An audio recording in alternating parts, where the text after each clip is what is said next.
Shalom, shalom, friends. Thank you so much for being here wherever you are in the world today. We're so glad to be able to learn together, especially after this very tragic event yesterday in DC. A time for us to come together as Am Yisrael and continue to show solidarity and learn together. Um, I want to call your attention to a class next week on May 29th with Rabbi Richard Address, The Art of Caregiving. I have been and am currently to various degrees in caregiving situations. I'm sure many of you have been as well. And it's worth continuing to think about. If we're not in one now, maybe we'll be one day. That's next week. Also, we have an urgent need for lots of supplies, in particular undergarments and umbrellas, people who are trying to get out from the sun. If anybody can bring those things along, be wonderful. We also have a service trip to Israel this August. Please reach out to Ariel at valleybeitmidrash.org if you would like more information about how to go for 10 days to Israel. If you are anywhere in the Southwest region, we can include you. If you're in California, Nevada, Utah, Colorado, Arizona, Texas, this area, we'd love to have you join us. Friends, today we have a really wonderful thinker and educator here with us to discuss the topic, why should we be excluded? Picking up on Bamidbar 9.7, access, obligation, and membership, the case for an English Megillah. Let me tell you just briefly about Rabbanit Devorah Zlochower, who is the senior scholar and Mashgichah Ruchanit at YCT Rabbinical School. Previously, she served as academic dean and Rosh Kollel at Yeshivat Maharat and Rosh Beit Midrash and director of the full-time programs of Drisha Institute, all wonderful institutions. Rabbanit Devorah has taught Talmud and Jewish law for 3 decades at Drisha, SAR High School, Hadar, YCT, and Maharat. I've gotten to know her over the last 20 years and is just a delightful person and a wonderful educator, and we're thrilled to have her here. So thank you for being here, Rabbanit Devorah Zlochower. Welcome. Thank you, Rav Shmuley. It's really an honor. Thank you, Alex, for all your help, and thank you all for being here. I'm looking forward very much to learning with you. Okay, so I wanted to talk a little bit about the fact that I'm going to talk to you about Megillah, which seems strange given that we've gone through Purim and Pesach and we're approaching Shavuot. But it's actually quite relevant if we think about Shavuot as the holiday in which we receive the Torah and in which the Torah is given to all of us. One of the things that I think about a lot in terms of a justice issue that hits me very personally is about accessibility. Just to give you a little bit of a background, we have 2 sons, now 28 and 26. They're incredible. Proud mom. But they both would call themselves as they both identify as autistic is the kind of terminology that they would like to use. And they did not attend Yeshiva day school, despite the fact that would, given our family, that would normally be the place they would go. They attended secular special education schools. And because of that, and because of some learning issues, for both of them, their Hebrew is not great. Our older son is kind of a pretty, walks the straight path kind of guy. So he's very happy to sit in shul, and when it comes to the Megillah, to listen to the Megillah being read in Hebrew by the Megillah reader, and fulfill his obligation that way. Our younger son has always been the kind of guy who walks his own path, and he feels very strongly that listening to something read in which he doesn't understand it as it's going along. He does know the Purim story, but as the Megillah is being read in Hebrew, that was just a very dispiriting experience for him. And since we really observe the mitzvot, and since the reading of the Megillah is a mitzvah that has a very wide net in terms of who is obligated, what we did is we own a Megillah, traditional Megillah written in Hebrew, and I would open the Megillah and take about 20 minutes to read. He would be in the room, and essentially I was reading the Megillah at him. And this went on for a number of years. And at the end of every single time, we would say, my husband and I would look at each other and I would say, this is crazy. I have taught this Mishnah, I have taught a part of the tractate of Megillah, of the Talmud section of Megillah. And I know from there, as we're going to see in a minute, that one can write a Megillah and read it in any language. Why aren't we getting him an English language Megillah? And then, of course, Pesach would come and the summer, and the same thing would happen again the next year. And finally, for his 21st birthday, my husband and I, whose name is Rabbi Linzer, his name is also Dov, but he happens to be the president and Rosh Yeshiva of Yeshivat Chovei Torah. And finally, one year, the two of us decided, we had looked through the halakha and felt that it was okay. We had agreed on a translation that we were going to use Robert Alter's translation with a few small changes, and we commissioned someone to write a Megillah in English.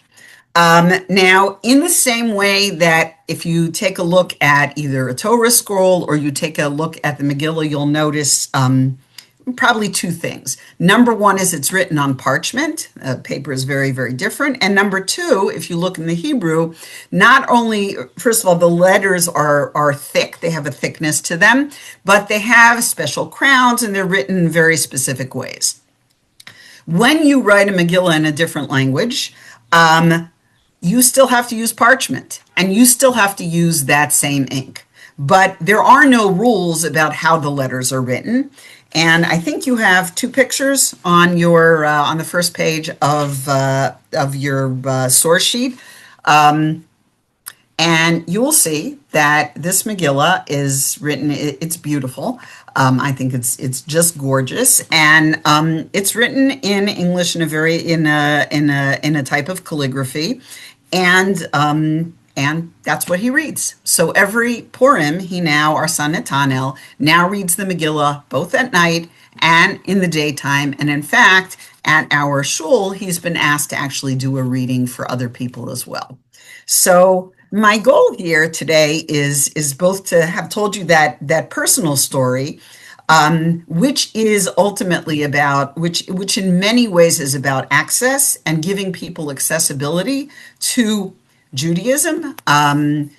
That includes all sorts of types of access. And in this particular case, this is an access. This is really about comprehension. If there's a way to make something more comprehensible, and that is desired, then sometimes the halakha actually works in our direction. In fact, I should point out that translations of Sidurim, translations of Chumashim, the world of Sefaria, for heaven's sakes, right? All of this is really about that same goal of recognizing the fact that people, for all sorts of different reasons, don't necessarily have access to Hebrew or the Aramaic of the Talmud, and that in fact, it's really the obligation of the community to provide that.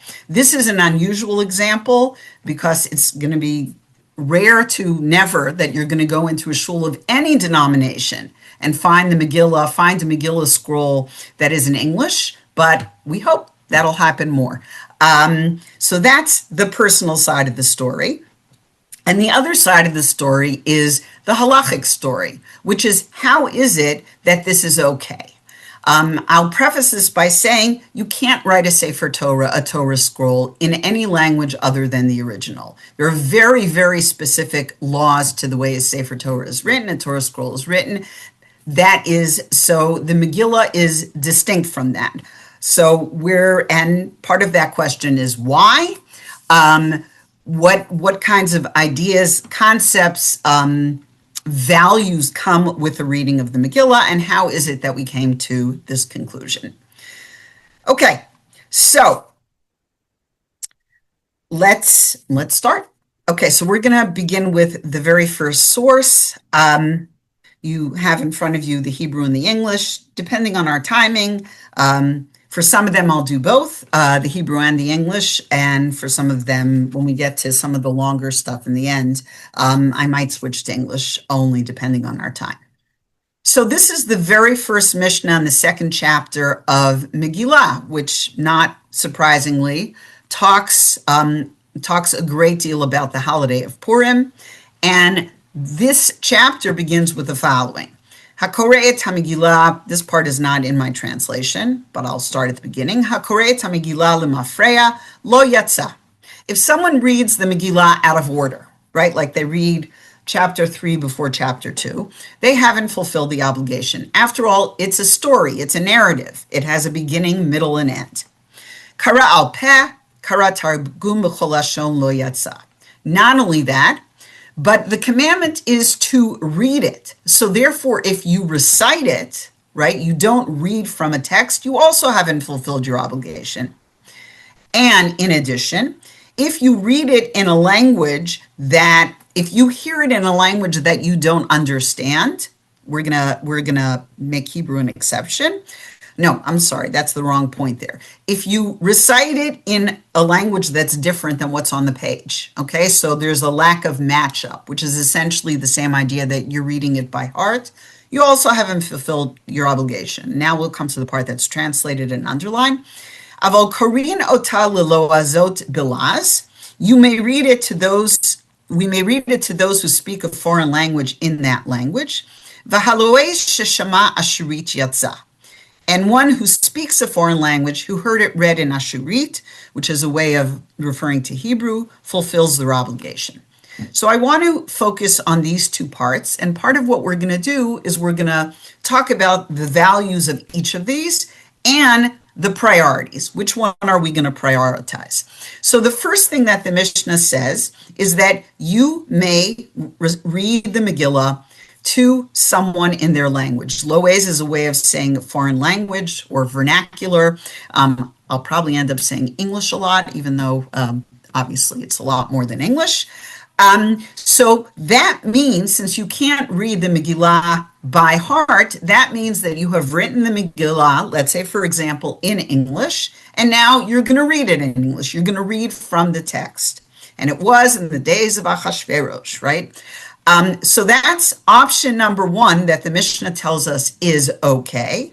And number two, if you do speak a foreign language, and the assumption here is you don't understand Hebrew, and yet you listen to the Megillah being read in Hebrew, you also fulfill your obligation.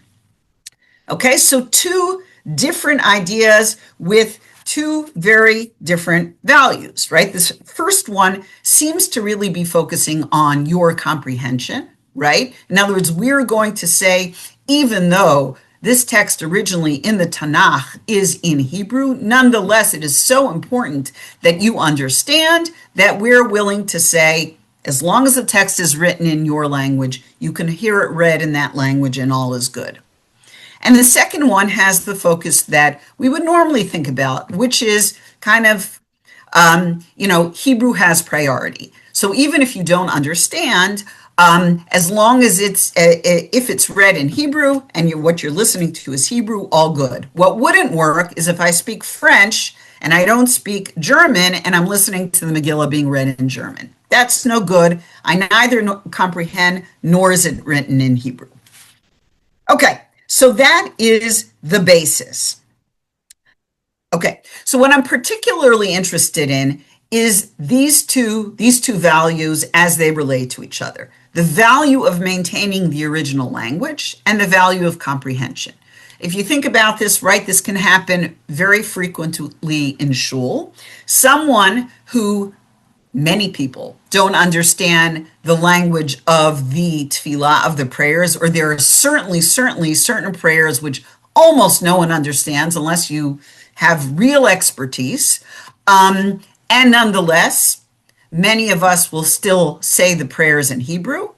And we have, thank God, translated Sidurim so that someone can choose to read the translated side of the Sidur, which is just as acceptable, That's also a discussion in the Talmud in another place. And that way, even though they're not saying the same words as the congregation, at least during the time when they're reading the English, they understand what's going on. They're speaking to God in their own language.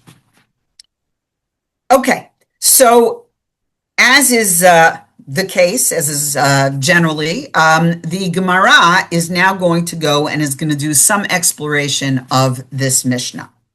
And by doing that, it's going to raise, again, some of these very important issues. So we're going to look at source number 2, where the Gemara is picking up on the phrase, Halo Esha Shama Ashurit Yatsa. Right? It's one who speaks a foreign language who heard it read in Ashurit, in Hebrew, fulfills their obligation. Okay? The assumption being if they speak a foreign language, that's to the exclusion of Hebrew. They don't understand Hebrew. So the Gemara asks, wait a second.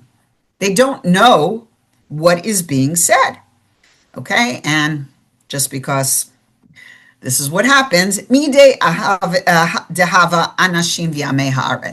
the Gemara here makes an uncomfortable generalization that says, it's just as it is with women and people who are illiterate, right? During ancient times, first of all, there was a tremendous amount of literacy. It's kind of always good when the Gemara sort of notes the fact that the sages in the Talmud are a huge exception to the general rule, which is that most people did not have access to education and were not literate.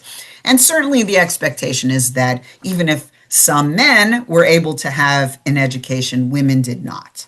So what the Gemara is saying here is it's saying, why are you making a big deal about this? Why are you asking this question? This happens all the time. Okay, this happens all the time that people will be listening to something, to a ritual or to prayer, and they don't actually understand what's going on, but they are participating. So why are you making a big deal here about the Megillah? That's point number 1. Matkifla Ravina. And now Ravina comes and objects to that answer.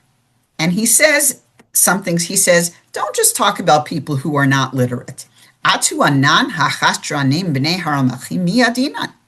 says, wait a second. There are words in the Megillah that are in ancient Persian.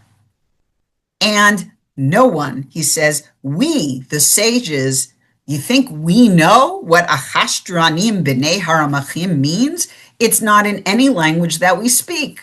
Mordechai knew it, very nice. But we don't know what those words mean. So in fact, none of us understand all the words of the Megillah.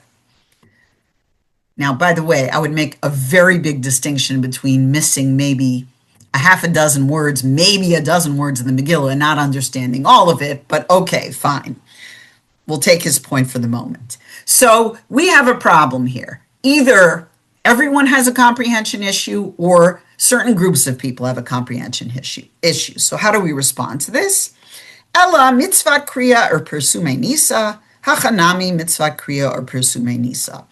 And yet, says Ravina, we the sages fulfill the mitzvah of reading and publicizing the miracle. So here too, in the case of someone who only speaks a foreign language, fulfills the mitzvot of reading and publicizing the miracle. In other words, what the Talmud has to say in order to justify what the Mishnah says, which is that if someone doesn't understand Hebrew, they still fulfill their obligation, is that it's got to work. Okay, it's got to work, and therefore the mitzvah of reading the Megillah, which involves two aspects: number one, actually reading it or listening to it being read, and number two, publicizing the miracle. So he's saying almost axiomatically that definitely happens, but that's in and of itself a very significant question. Because the Megillah, right? Because we are supposed to publicize the miracle. How can we possibly be doing that if we don't understand, right? If you are simply listening to a story and you do not understand what it's saying, how's the miracle publicized? Doesn't make any sense. So our friend Rashi, the most important commentator on the Talmud, as well as on the Torah, if you Flip to source number 5. Sorry for doing this a lot of order. Rashi gets the question and he provides his own answer. So if we take a look at source number 5, I'm going to skip the first little paragraph there and go to the second one. Persume Nisa, publicizing the miracle. Afal pi she'ein yodin ma sheshom'in, sho'alin et hashom'in ve'omrin, ma hi hakriya hazo, ve'ech haya hanes, umodi'in lahem. Even though they, the people who don't understand Hebrew, don't know what they are hearing, they will ask other listeners about the reading and how the miracle occurred, and the others will inform them. So Rashi says, we're going to imagine in this gathering of people, I assume we're in something like a shul, and there are a lot of people here. We're going to assume that there are some people who understand Hebrew. So for those who don't understand Hebrew, the way we are going to make sure that they know about the miracle is we're going to say, well, they'll ask. Okay, and I think kind of another equivalent, it's interesting that this wasn't said, is like, you heard the story before, right? At some point, you found out what the story is about, you got the basics of the story down, and even though you're not following every single detail of the story, that is sufficient to be considered publicizing the miracle, and you have fulfilled your obligation completely.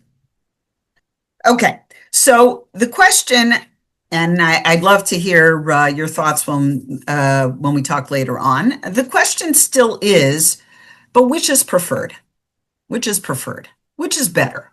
Should we hear it? Should someone who doesn't understand Hebrew go and hear it read in Hebrew? Or in fact, is it better if they hear it read or read it themselves in their own language and understand what's going on? And we're going to take a look. We're going to be looking at a number of commentators that take on these different points of view. The first thing I want to do, however, is I want to turn to source number 3, which is the Talmud Yerushalmi, often called the Jerusalem Talmud. And what the Talmud Yerushalmi is another Talmud that was completed earlier than the Babylonian Talmud, which is when we talk about the Talmud, we generally mean the Babylonian Talmud. It's completed around the year 550.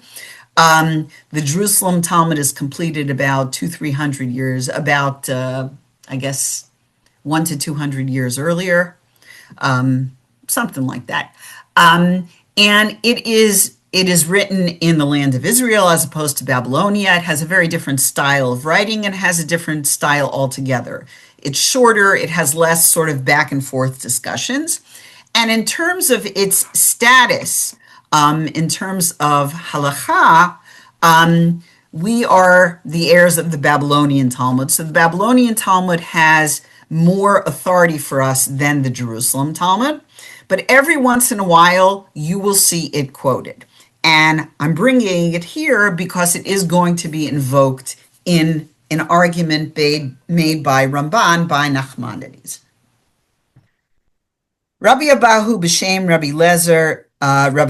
So Rabbi Abahu said in the name of Rabbi Elazar, Yodea Ashurit v'Yodea Laz. If someone knows both Ashurit, as we said, is Hebrew, and a foreign language, Yotzei ba Balaz v'Ashurit, then they can fulfill their obligation in either.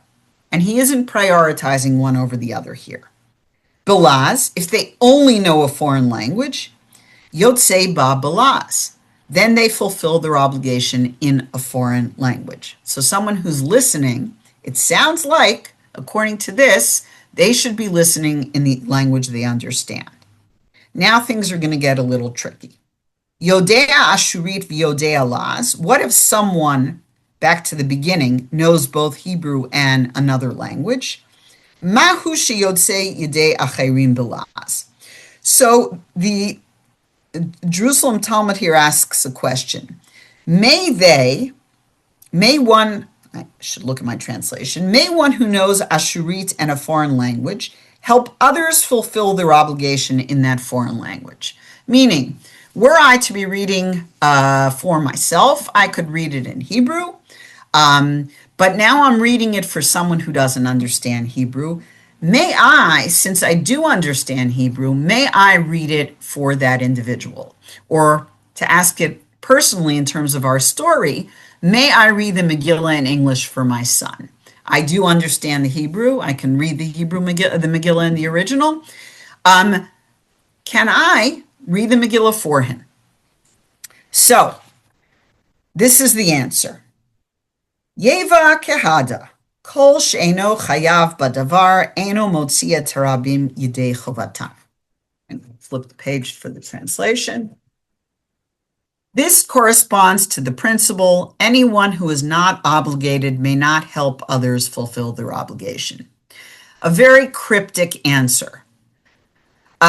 Seems unrelated, right? The principle here, which is a very important halachic principle, is if I don't have an obligation and you do, I may not help you fulfill your obligation. If you and I both have the obligation, then I can help you fulfill the obligation. The example would be, for the latter, would be reading the Megillah. You do not have to read the Megillah on your own. You can hear it being read. So I am obligated in the reading of the Megillah. Men and women are obligated in the reading of the Megillah. So I may read the Megillah for you, even if you're a man. However, let's keep to those categories. I am not obligated in the blowing of the shofar, but a man is obligated in the blowing of the shofar. So because I don't have that obligation, I can't blow shofar for you who do. We kind of have to be at the same level, or the person doing the action has to be at the more obligated level. Doesn't work the other way around. But the question is what's going on here, right? Everyone's obligated. So what is this? Anyone who's not obligated may not help others fulfill their obligation. So it seems that what is being said here is that someone who does understand Hebrew essentially is obligated to hear it read in Hebrew, and therefore, since they're obligated to hear it read or to read it in Hebrew, they can't help someone who is fine not doing it in Hebrew. They can't help them fulfill their obligation. Okay? So according to what the Jerusalem Talmud just said, since I understand Hebrew and English, and my son really only understands English, I can't read the Megillah in English for him. He would have to do it for himself. Now, as I said before, this is not, we generally do not rule like the Jerusalem Talmud when it goes against what is in the Babylonian Talmud. And we had no indication whatsoever in the Babylonian Talmud that there was any limit on who could do the reading, in what language. That just wasn't there.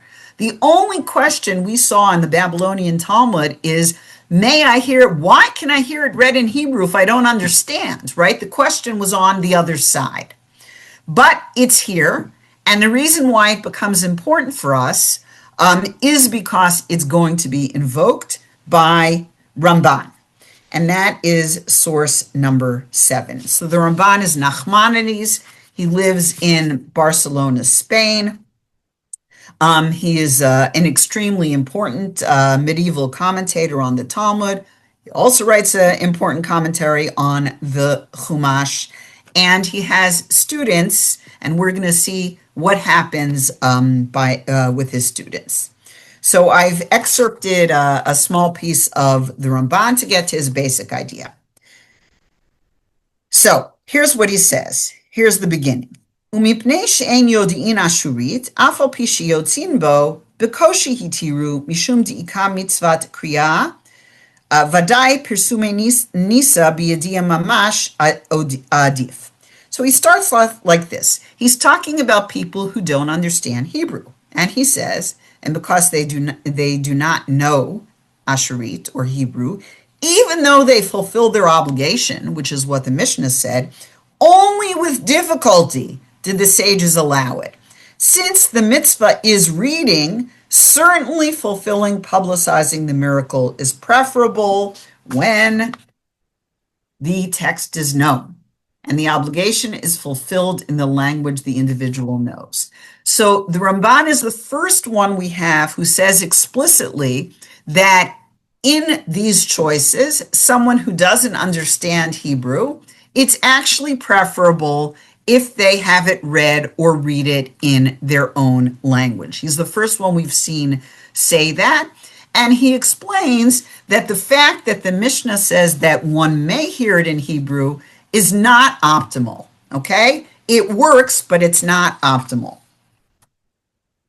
Ve'od, כדי שיהא הוא יכול להוציא עצמו ידי חובתו ויקרא לעצמו. In addition, if the person can, who doesn't understand Hebrew and they have a Megillah written in their own language, additionally, that individual could then fulfill the obligation by reading it themselves. Again, this is assuming that they can read. Aval, and here's the kicker, where we're going to see something very different happen. Aval yodea ashurit leolam eno yotze ella bashurit. However, one who knows Hebrew only fulfills their obligation in Hebrew. Umefurash b'Yerushalmi, as the Yerushalmi says. Okay, so now he invokes the Yerushalmi to say, if you know Hebrew, you can only fulfill your obligation in Hebrew. I just want to point out one thing, which is what know means, right, hasn't actually been so well defined for us. Does that mean well, there are a few possibilities, right? Does it mean you can decode Hebrew, meaning you can read Hebrew? Does it mean you understand Hebrew somewhat? You can follow the basic gist, maybe 50%. Does it mean you are fluent in Hebrew? None of this is really defined for us. We'll see a little bit more of an explanation later on. But let's take it as he said it, which is he's saying one of two different things. If you know, if you only understand a language other than Hebrew, it is much better to read or have the Megillah read to you in that language. If you know Hebrew, you only can do it in Hebrew. Let me just finish this. I'll take the question afterwards. I think I said before, we're going to do questions of, I did not say it, but Alex told me to say this, that we'll take questions of clarification. So Miriam, if you don't mind, if it isn't if it's a discussion question, let's hold on to that. A clarification question. Sure, go for it. So, but the person who can be Yotze by reading Megillah in Hebrew and then in English, for someone, but cannot be mostly someone else because they are not truly obligated to be motzi themselves in English. So they never can actually, even secondary, like they are you understand my question? Yes, they are Yes. So according to the Ramban, if I know Hebrew, it doesn't matter if I know, and I know other languages, Hebrew not only takes priority, but Hebrew is the only language I may fulfill the obligation for myself and therefore may aid someone else in fulfilling their obligation. That's it. I'm stuck with the original language and that's it. That's the Ramban, okay? That is not what we've seen so far, and is important to point out, that's the Ramban based on this Yerushalmi. And now the last line, which is going to bring us into a lot of fun.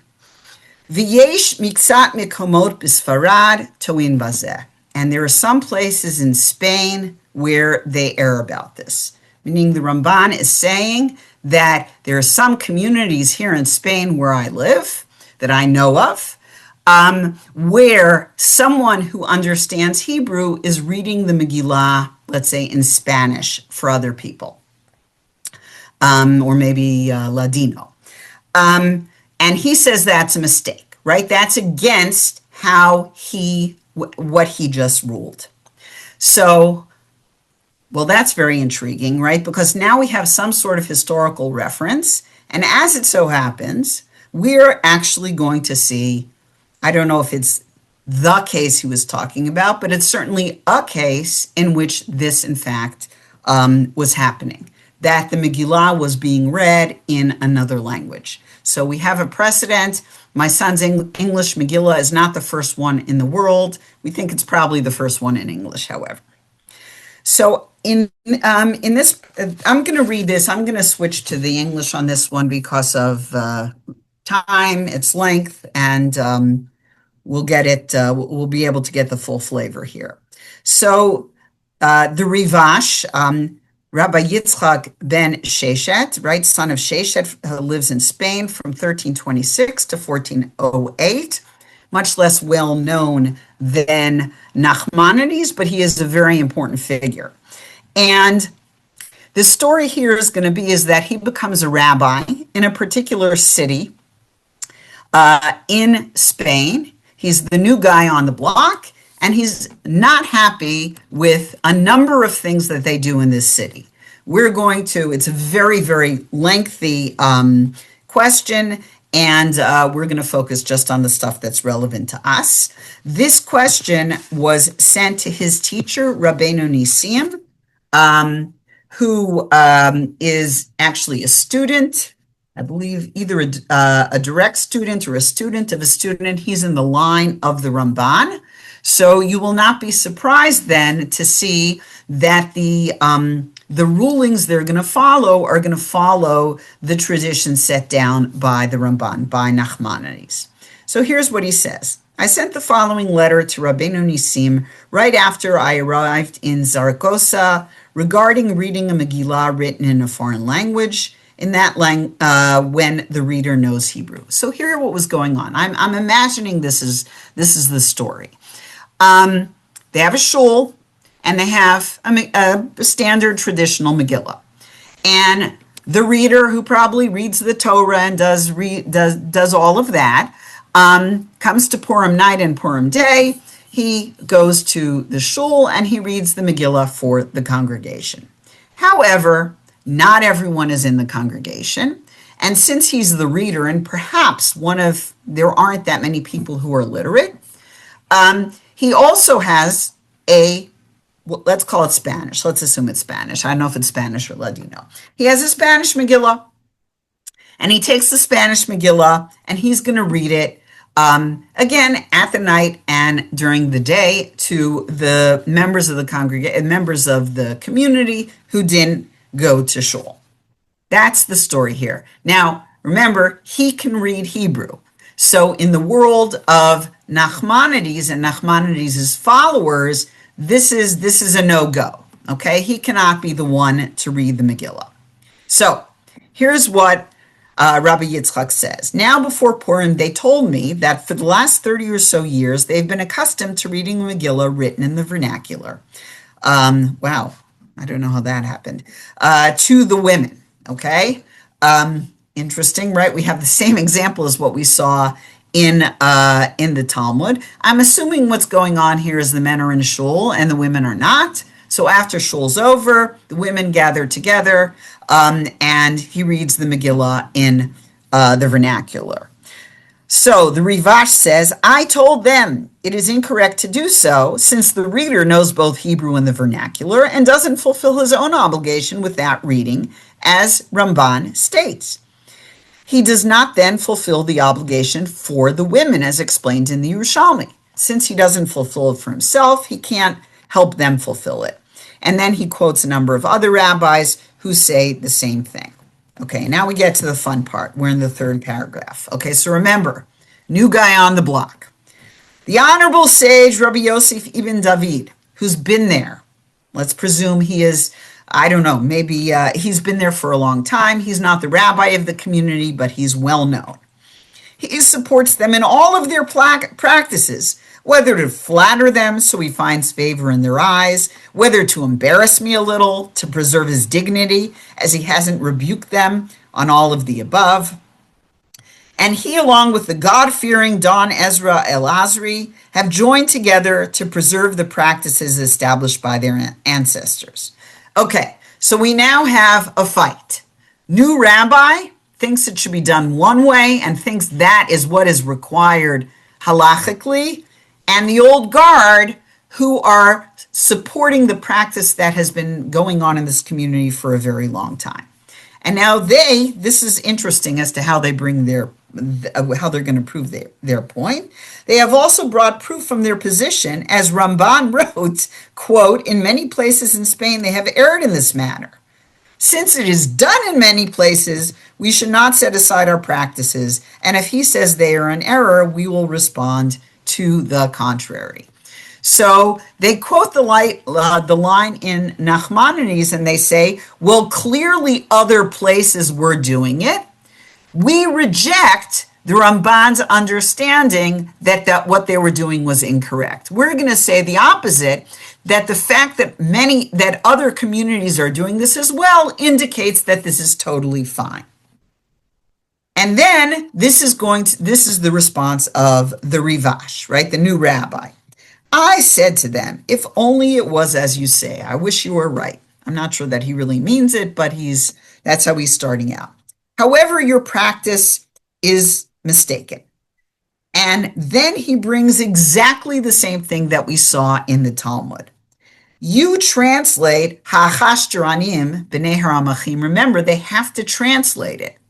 So he says, you've chosen a particular translation, and that's what you have written in your Megillah. Who went up to heaven and told you that this is the meaning? Our sages said, do we know what ha'chashtranim b'nei haramachim means? So what he's saying is, how do you know that you got it right? You are translating words that are not in your own language, right? I understand someone can translate from Hebrew to English, but you're also translating a number of words of ancient Persian. And I don't think you know ancient Persian, so how do you know you're right? And not only that, even our sages, who have to be more knowledgeable than you, they didn't think they knew it. And that's why they said it was better to do it in Hebrew. Based on this, the sages proved that one fulfills one's obligation in Hebrew, even if one doesn't understand this. And if this is the case, right, if you're doing what you are and you have the words wrong, you're missing words in your reading and subsequently lose the entire reading, meaning your Megillah isn't correct.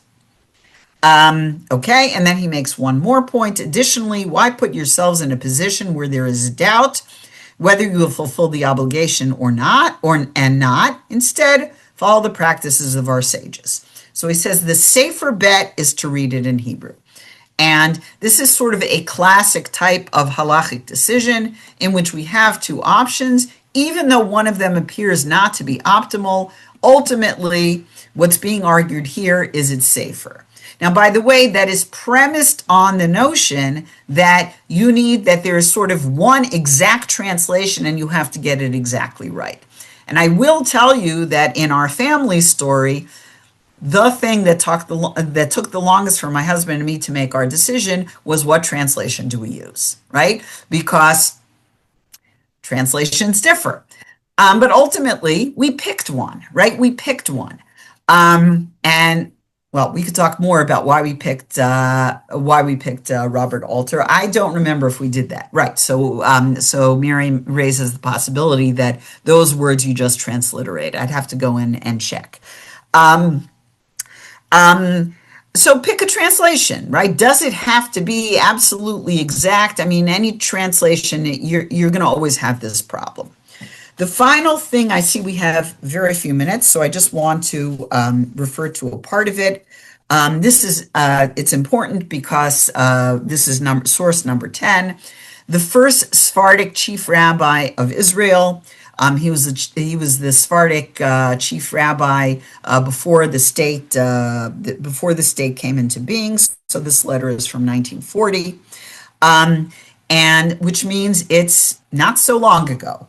And he addresses the question as well. Okay, he's asked the question.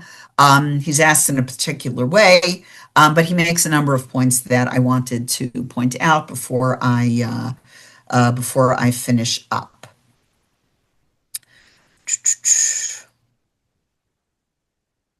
So what he says, and maybe it's not surprising, but he hits a balance between the two. He says if someone doesn't read or understand Hebrew, then the optimal way to do it is the way we started off talking about, is they should do it in a foreign language. However, if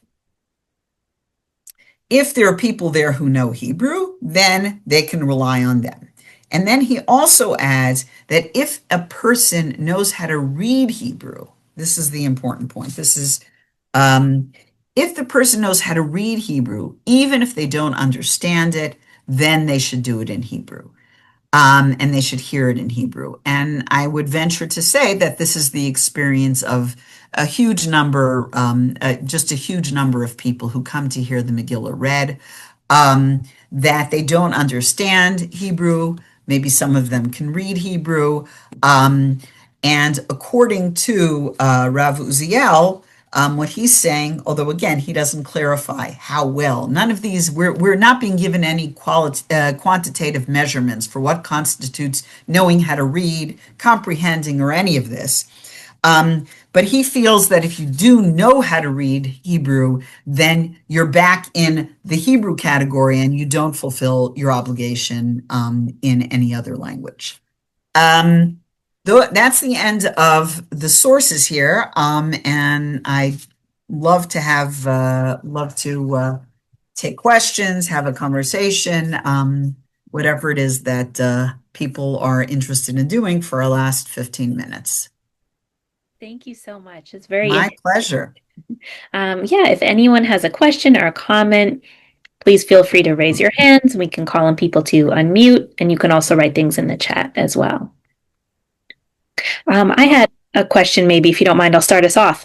I apologize if I missed this, but so you had mentioned that, for example, if someone knows Hebrew, they can read it and understand it, then it doesn't fulfill their mitzvah if they do it in another language for other people. Like if they're gonna... Right, that was according to the Yerushalmi, yes. But would it be okay for them to still do it in English, even if it doesn't count as them fulfilling their mitzvah, and then they do it in Hebrew afterwards? Can they still help those people and then fulfill their mitzvah after? Okay, a great one. So let's go back to the principle, and then I want to make an addendum to that.